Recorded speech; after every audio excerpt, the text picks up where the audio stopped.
Merhaba arkadaşlar, kanalıma hoş geldiniz. Bugün çok güzel bir modelimiz var yine arkadaşlar. Harika görünüyor, yapılışı çok kolay, görüntüsü çok güzel. Özellikle de battaniye yapacak arkadaşlarım bu modeli kullanacağından eminim. Muhteşem duruyor arkadaşlar. Hemen modelimi sizlerle paylaşmak istiyorum. Modelimiz bu şekilde görünüyor. Ön yüzünden bakın, harika. Çok da çabuk ilerliyor arkadaşlar. Burası da modelimizin arka yüzü. Hep birlikte bu modeli çalışacağız bugün. Evet, hazırsanız modelimizi kurmaya başlayalım. Farklı bir renkle çalışacağız bugün. Bu renkle çıkarttığım ama gül kurusu tonunda farklı bir renk kullanacağım. Evet arkadaşlar, hemen modelimize başlayalım. Bu arada kanalıma abone olur, videolarımı beğenirseniz çok sevinirim. Desteğiniz için hepinize teşekkür ederim. Abone olmak kesinlikle ücretsiz arkadaşlar kanalımıza. Beğenilerinizi bekliyorum. Arkadaşlarınızı da davet ederseniz çok sevinirim. Evet, bir de yeni videolardan haberdar olmak istiyorsanız zilimize tıklamayı unutmayın arkadaşlar. Çok az bir ilmek attım. Sadece 2 tane model kuracağım bunun üzerine. Hemen başlamak istiyorum. İlk ilmeğimi boş aldım. Hemen yanından bir tane ters ördüm. Kenar olarak 2 tane. Daha sonrasında ipim kendi önümde. 4 tane şişimin üzerine doluyorum arkadaşlar. 1, 2, 3, 4. 4 tane doladım ve şişimden çıkarttım. İpim kendi önümde. 1, 2, 3, 4. 4 tane doladım ve çıkarttım. Bu arada modelimiz 7 1 7 1 diye devam ediyor arkadaşlar. İkişer tane de kenar ilmeği kullandım. İsterseniz onu 2 3 yapabilirsiniz. Ama battaniye için yeterlidir. Çünkü kenarına bir de oya yapacaksınız. Onun için bence yeterli. 3. ilmeğimi 1 2 3 4 tane doladım ve çıkarttım. 1 2 3 4 4 tane doladım ve çıkarttım. Bu arada ipim sürekli kendi önümde. 1 2 3 4. Hemen sayalım. 2 tane kenar ilmeği. 1 2 3 4 5 tane oldu arkadaşlar. 6. ilmeğimi de yapıyorum. Şöyle 4 tane doladım ve ördüm. 7. ilmeğim 1 2 3 4. Evet, yanlış olmasın, tekrar sayacağım. 1 2 3 4. Ters olarak ördüm. Tekrar sayalım. 1 2 3 4 5 6 7 tane ördük arkadaşlar, bakın. Ortadaki ilmeğimi, iki modelin arasındaki ilmeğimi ise bir defa doladım ve normal ördüm. Hemen ikinci modelime geçiyorum. 1 2 3 4 doladım ve çıkarttım. Tekrar 1 2 3 4. 1 2 3 4. 1 2 3 4.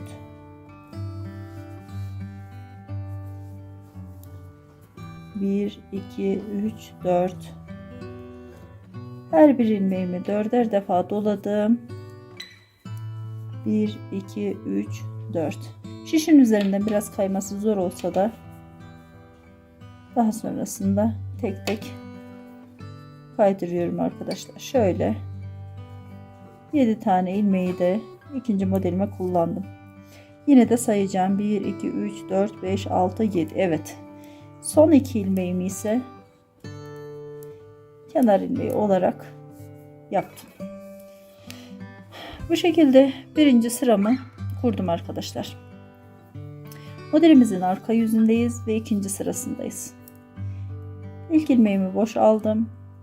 İkinci ilmeğimi ipim kendi önümde olarak ördüm. İpimi karşıya aldım. Hemen biraz önce doladığım iplerimi sökmeye devam ediyorum. 1 2 Pardon, bu arada ipim kendi önümde olacak. 2 3 4 5 6 7. ilmeğimi de söktüm. Bakın 7 tane ilmeği söktük.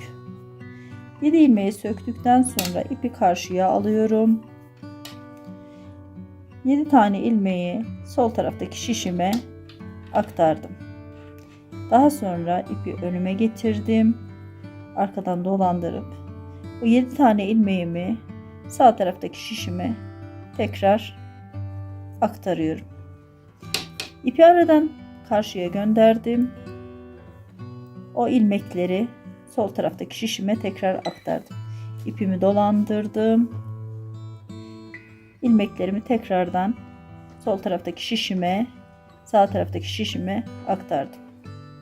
Şimdi tekrar ipim kendi önümde. Aradaki ilmeğimi ördüm. Bir tane ters ilmeğim var, bakın. Onu ördüm. İpimi kendi önüme koydum. Hemen doladığım ilmeklerimi söküyorum. 1 2 3 4 5 6 şöyle 7 tane ilmeğimi söktüm. 7 tane ilmeğimi söktükten sonra ipimi karşı tarafa gönderdim. O ilmeklerimi sol taraftaki şişimi örmeden aldım. İpimi ilmeklerimin etrafından bir defa çevirdim. İlmeklerimi sağ taraftaki şişime aktardım. İpimi tekrar karşı tarafa gönderdim. Bir defa daha doluyorum. İlmeklerimi sağ taraftaki şişime aldım. Daha sonrasında kenardaki ilmeklerimi de ters olarak ördüm arkadaşlar. Evet. İkinci sıramızda bu şekilde tamamladık. Hemen modelimizin ön yüzüne geliyoruz. Ön yüzüne geldiğimizde kenar ilmeklerimizi dahil olmak üzere bütün ilmeklerimizi tek tek ters olarak öreceğiz arkadaşlar. Bakın burada 7 tane ilmeğim var. Hepsini 1 2 3 4 5 6 7 8. ilmeğim, aradaki ilmeğim, onu da ters olarak örüyorum. Devam ediyoruz. Bütün ilmeklerimizi ters olarak öreceğiz bu sırada. Bu arada 3. sırasındayız. Modelimizin tamamını ters olarak örüyoruz.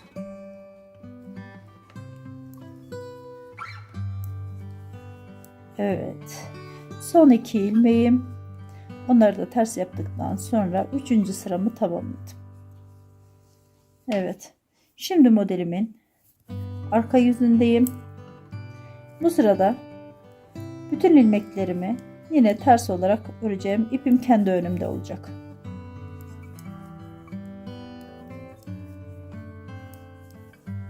Hepsini ters olarak örüp sıramızı çıkalım arkadaşlar.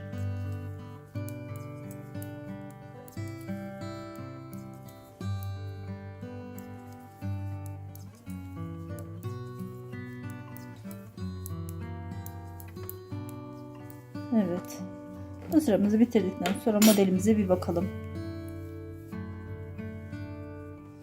Modelimizin ön yüzünden görüntüsü bu şekilde. 4 sırada modeli tamamladık.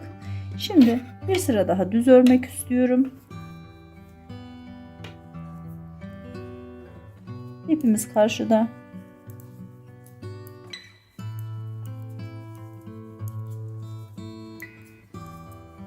Bütün ilmeklerimi düz olarak örüyorum.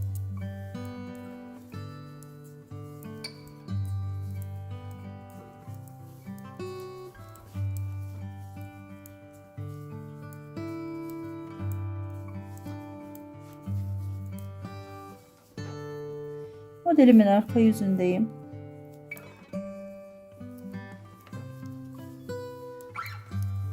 Bu sırada da bütün ilmeklerimizi ters olarak örüyoruz arkadaşlar.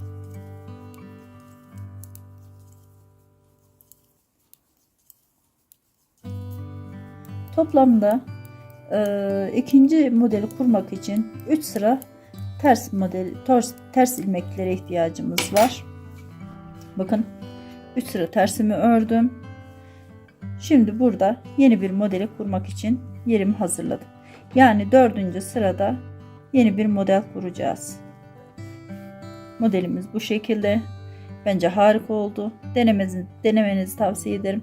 Dediğim gibi özellikle battaniye yapacak arkadaşlara muhteşem bir model. Çok da kolay gördüğünüz gibi. Evet arkadaşlar, bugünlük yine bu kadar. Kendinize iyi bakın. Hoşça kalın. Görüşmek üzere.